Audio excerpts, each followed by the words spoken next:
नमस्कार, मैं संजय मग्गू और मौजूद हैं देश रोजाना के डिजिटल मीडिया प्लेटफॉर्म पर। समय प्राइम टाइम का है। प्राइम टाइम में जिन खबरों पर आपसे चर्चा करेंगे उनमें मुख्य है कि राजस्थान की राजनीति जो है वो नए रंग ले रही है। हरियाणा की बहू को राजस्थान में टिकट मिला है, यानी कि हरियाणा की एंट्री कई मायनों में राजस्थान में हो रही है। इसके साथ साथ आपसे बात करेंगे उस प्रदूषण की जो अब जानलेवा बन रहा है। साथ साथ बात होगी देश और प्रदेश की सियासत की और कुछ और महत्वपूर्ण मुद्दों पर आपसे चर्चा करेंगे। तो आगे बढ़े उससे पहले एक नज़र डालते हैं आज दिन भर की सुर्खियों पर। राजधानी दिल्ली बनी गैस चैम्बर, हवा में घुला प्रदूषण का जहर, एयर क्वालिटी इंडेक्स 410 के पार। राजधानी दिल्ली में बढ़ते प्रदूषण के कारण आम आदमी पार्टी सरकार ने बुलाई अहम बैठक, GRAP 4 लागू। राजस्थान के विधानसभा चुनाव में नामांकन पत्र भरने का आज था आखिरी दिन। मौजूदा मुख्यमंत्री अशोक गहलोत ने सरदारपुर शहर से भरा नामांकन। कांग्रेस अध्यक्ष मल्लिकार्जुन खड़गे भी रहे मौजूद। बिहार विधानसभा सत्र में जातीय जनगणना को लेकर सियासत जारी, बीजेपी ने की आर्थिक आंकड़े जारी करने की मांग। बीएसपी चीफ मायावती ने मध्य प्रदेश का दौरा किया, 8 दिन में अब करेंगी वो 9 रैलियां। पंजाब के मोगा में भीषण सड़क हादसा, कार और ट्रक की भिड़ंत में 5 युवकों की दर्दनाक मौत। इजराइल हमास के बीच महायुद्ध जारी, अब तक 9,770 से ज़्यादा फिलिस्तीनियों की मौत। तो ये वो खबरें थी जो आज सुर्खियों में हैं। अब आपसे चर्चा करते हैं प्राइम टाइम की। सबसे पहले उस संकट की जो सांसों पर मंडरा रहा है, यानी कि वो संकट जो सांस लेने पर भारी है। दिल्ली NCR पर धुंध छाई हुई है और इस धुंध की चादर ने लोगों को बीमार करना शुरू कर दिया है। लोगों का घरों से बाहर निकलना भी दूभर हो रहा है। जो लोग घरों से बाहर निकलते हैं वे लोग जुकाम, आंखों में जलन, गले में दर्द, इस प्रकार की शिकायत लेकर के अपने घर घुसते हैं। फिलहाल इस धुंध की वजह से पंजाब और हरियाणा जैसे राज्यों में जल रही पराली को वजह बताया जा रहा है। लेकिन यह नहीं भूलना चाहिए कि भारत में बढ़ता वायु प्रदूषण का स्तर बढ़ रहा है, इसका स्रोत घरों, मोटर गाड़ियों और उद्योगों से निकलने वाला धुआं भी है। मतलब ये नहीं कि हम खाली किसानों को दोषी ठहरा दें कि वो पराली जला रहे हैं तो पराली जलने से प्रदूषण हो रहा है। हालांकि विकसित देशों में यह समस्या कम है, लेकिन औद्योगिकरण की तरफ बढ़ती अर्थव्यवस्था गंभीर वायु प्रदूषण से जूझ रही है। विश्व स्वास्थ्य संगठन के मुताबिक दुनिया की लगभग 99% आबादी दूषित आबो हवा में सांस ले रही है। इसमें तय सीमा से ज़्यादा प्रदूषण है और इसका विशेष नुकसान अल्प विकसित या विकासशील की तरफ बढ़ रहे उन देशों को हो रहा है जिनमें भारत भी शामिल है। हैरान करने वाले आंकड़े ये हैं, लेकिन सच भी ये भी है कि दुनिया में प्रदूषण के कारण लगभग हर साल 55 लाख लोग अपनी जान गंवा देते हैं। इनमें से आधे से ज़्यादा मौत भारत और चीन में हो रही हैं। प्रदूषण को लेकर के सरकारें भी आमने सामने हैं। हरियाणा के मुख्यमंत्री मनोहर लाल ने कहा है कि पंजाब में पराली जलने का असर जब दिल्ली तक हो सकता है तो हरियाणा तो रास्ते में है, यहाँ भी इसका असर पड़ना लाजमी है। लेकिन प्रदेश सरकार इसकी रोकथाम के लिए कदम उठा रही है। कोशिश हरियाणा और पंजाब दोनों की सरकारों को मिलकर करनी होगी। हरियाणा के 14 जिलों में बढ़ते वायु प्रदूषण को देखते हुए सरकारी और प्राइवेट स्कूल बंद किए जा सकते हैं। विद्यालय शिक्षा निदेशालय ने NCR के सभी DCs को, यानी कि जो जिले के उपायुक्त हैं, उनको पत्र जारी कर दिया है और उन खतों में हिदायत दी गई है कि DC अपने ज़िले में AQI को ध्यान में रखते हुए स्कूल खोलने या बंद करने का निर्णय खुद ले लें। यानी कि अगर उनके ज़िले में प्रदूषण स्तर बढ़ रहा हो तो बच्चों को परेशानी ना हो, इसलिए अपने स्कूल वो बंद रखें। दिल्ली में प्रदूषण के चलते 10वीं और 12वीं को छोड़कर सभी स्कूल बंद रहेंगे। दिल्ली में 1 हफ्ते के लिए ऑड इवन भी लागू हो गया है। तो ये बात थी वो प्रदूषण की, जिससे निपटने के लिए तमाम सरकारें कोशिश कर रही हैं, हालांकि सियासत भी जारी है। तो सियासत तो कभी थमती नहीं। ये प्रदूषण पर सियासत थी तो एक सियासत वो भी है कि जो राजनीति में चल रही है। कहते हैं कि सियासत में कौन कब किसका साथ छोड़ दे और कौन कब किसका दामन थाम ले, ये कहना मुश्किल होता है। ऐसा ही देखने को मिला हिसार में। दरअसल पूरा मामला राजस्थान विधानसभा चुनाव से जुड़ा हुआ है, लेकिन उसका असर आने वाले विधानसभा चुनाव में हरियाणा में भी देखने को मिल सकता है। हरियाणा के हिसार के डिप्टी मेयर हैं जयवीर गुर्जर।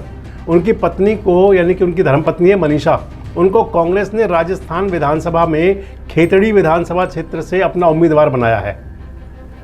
वैसे तो मनीषा 4 नवंबर तक टिकट मांग रही थी बीजेपी से, लेकिन बीजेपी ने उनको टिकट दिया नहीं, तो उन्होंने 5 नवंबर को कांग्रेस ज्वाइन कर ली। राजस्थान के मुख्यमंत्री अशोक गहलोत की सिफारिश पर मनीषा को कांग्रेस पार्टी का टिकट भी मिल गया। आपको बता दें कि जो मनीषा हैं वो दातारामगढ़ के पूर्व विधायक की बेटी हैं, खेतड़ी जिला पंजाब परिषद की प्रधान भी हैं, अपने पिता की विरासत को संभालने की कोशिश में लगी हुई हैं। दाताराम खेतड़ी से विधायक रह चुके हैं। खेतड़ी विधानसभा में बीजेपी की तरफ से धर्मपाल को टिकट मिला। पिछले चुनाव में 900 वोटों से हार गए थे। बीजेपी ने एक बार फिर अब धर्मपाल पर दाव आजमाया, इसलिए उन्होंने मनीषा को टिकट नहीं दिया, तो मनीषा कांग्रेस में शामिल हो गई। आपको ये भी बताते चलें कि जयवीर गुर्जर के बड़े भाई हैं लक्ष्मी नारायण। वे वर्ष 2019 में हिसार जिले की नलवा विधानसभा सीट के टिकट के दावेदार थे। बीजेपी की तरफ से उनके टिकट नहीं मिली, टिकट काट दिया गया, तो उन्होंने पार्टी में अपनी सक्रियता कम कर दी। फिर नगर निगम के चुनाव में उन्होंने अपने छोटे भाई जयवीर गुर्जर को उतारा और छोटा भाई उनका जो डिप्टी चेयरमैन बन गया, डिप्टी मेयर। राजस्थान की सियासत का असर हरियाणा पर कितना पड़ेगा ये तो आने वाला समय बताएगा, लेकिन जो सियासत है उस सियासत के अंदर कुछ ना कुछ रोज़ नया होता है। बात करते हैं आपसे रविवार की। रविवार को यानी कि 5 नवंबर को हरियाणा के लिए बहुत खास दिन था। मैंने आपको कल भी जिक्र किया था। कई कार्यक्रम हुए। अगले चुनाव के मद्देनज़र जो 2024 में होना है, उसको देखते हुए दिल्ली के मुख्यमंत्री अरविंद केजरीवाल भी रोहतक में आए। कुरुक्षेत्र में दुष्यंत चौटाला ने हुंकार भरी। कोसली में दीपेंद्र हुड्डा थे, तो टोहाना में भूपेंद्र हुड्डा सरपंचों के पक्ष में बोले।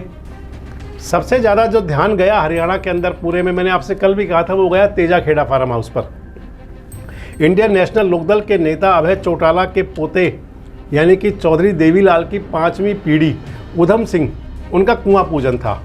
उस कुआं पूजन में दिग्गजों का जमावड़ा रहा। प्रदेश के नेताओं में चौधरी वीरेंद्र सिंह, रामविलास शर्मा, कृषि मंत्री जेपी दलाल, कांग्रेस के नेता सुभाष बत्रा और तोशाम के विधायक किरण चौधरी, पंजाब के पूर्व उप मुख्यमंत्री सुखबीर बादल, पूर्व कैबिनेट मंत्री विक्रमजीत सिंह मजीठिया, हरियाणा के कई नेता यानी कि जो विधानसभा के स्पीकर, डिप्टी स्पीकर, इनके साथ साथ चौधरी धर्मवीर, रामविलास शर्मा, कई नेता शामिल हुए। इस प्रोग्राम के अंदर जो 2 मुख्य गैर हाजिरी दिखी वो थी कि कांग्रेस के जो नेता हैं भूपेंद्र सिंह हुड्डा, उनके परिवार से कोई नहीं था, और दूसरी जो गैर हाजिरी थी वो अजय चौटाला यानी कि जो भाई हैं अभय चौटाला के बड़े, उनके परिवार से कोई नहीं था।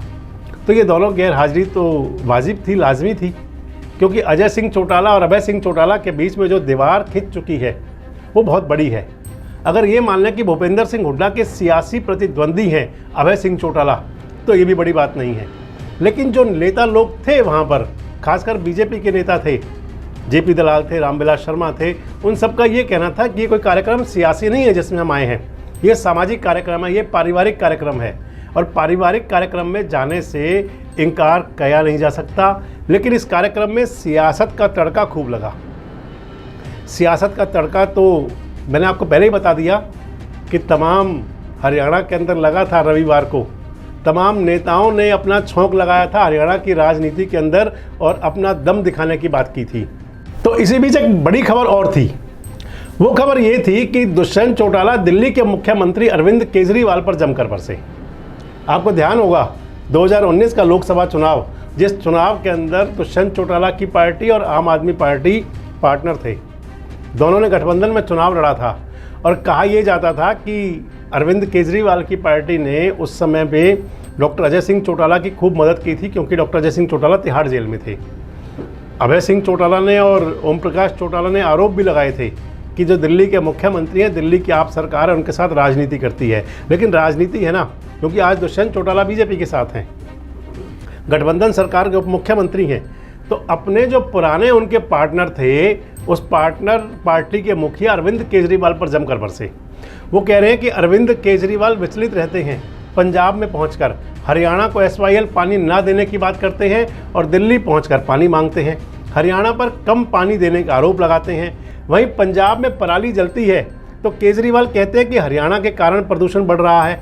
इसके साथ साथ दुष्यंत चौटाला ने कांग्रेस को भी आड़े हाथ लिया और साथ ही साथ पूर्व केंद्रीय मंत्री चौधरी वीरेंद्र सिंह पर भी निशाने साधे। कहा ये वही लोग हैं जो गठबंधन में होते हुए भी 20 दिन के अंदर गठबंधन टूटने की बात कहते थे, लेकिन इस तरह की बातों से सरकार पर कोई असर नहीं होता। दुष्यंत चौटाला कहते हैं कि राजस्थान के अंदर जो उनकी एंट्री हुई है वो कुछ गुल खिलाएगी, और राजस्थान का जिस सरकार बननी है उसका जो ताला खुलेगा वो JJP की चाबी से खुलेगा। दुष्यंत चौटाला ने अपनी सरकार के बारे में खूब बातें की, हरियाणा प्रदेश की तरफ से मंदिरों में लगाए गए 2% ज़्यादा टैक्स को कम करने की मांग भी उठी।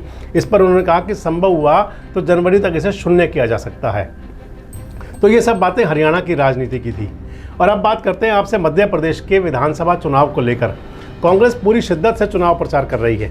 पार्टी को उम्मीद है कि वह चुनाव में बेहतर प्रदर्शन करेगी, लेकिन कई ऐसी सीटें हैं जहां त्रिकोणीय मुकाबले ने कांग्रेस की चिंता को बढ़ाया हुआ है। कुछ सीटों पर पार्टी के बागी उम्मीदवार चुनाव मैदान में हैं।